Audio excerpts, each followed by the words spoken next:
Justement, transition toute trouvée en vertu de la loi Macron. Certains salariés vont travailler dimanche. Pas forcément facile de trouver le temps d'aller voter. Les entreprises doivent trouver des solutions pour permettre à leurs employés d'accomplir leurs devoirs citoyens. Pauline Jacot.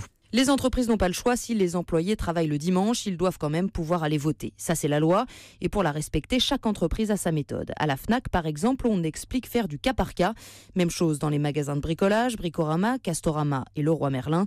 Les plannings sont gérés magasin par magasin. Concrètement, ça veut dire que le salarié travaillera le même nombre d'heures, mais pourra commencer plus tôt pour partir plus tôt ou l'inverse, suivant ce qu'il arrange. Autre option, donner 1 heure de temps libre aux employés pendant la journée. C'est la solution choisie par Thierry Sonalier, le PDG de Jardiland. Pour l'occasion des présidentielles, chacun des collaborateurs travaillant ce jour-là disposerait d'une heure offerte par l'entreprise puisque les salaires seront payés tout à fait normalement et l'heure ne sera donc pas décomptée. Ça se fera en fonction du planning du magasin avec le directeur du magasin et c'est géré localement. Pas de changement en revanche pour les grands magasins, ils ouvrent en fin de matinée. Les employés peuvent donc aller voter avant, dit par exemple la direction des Galeries Lafayette. Les habitués du travail le dimanche, comme les cheminots, ont pour la plupart préféré anticiper et opter pour la procuration. Pauline Jacot, le gouvernement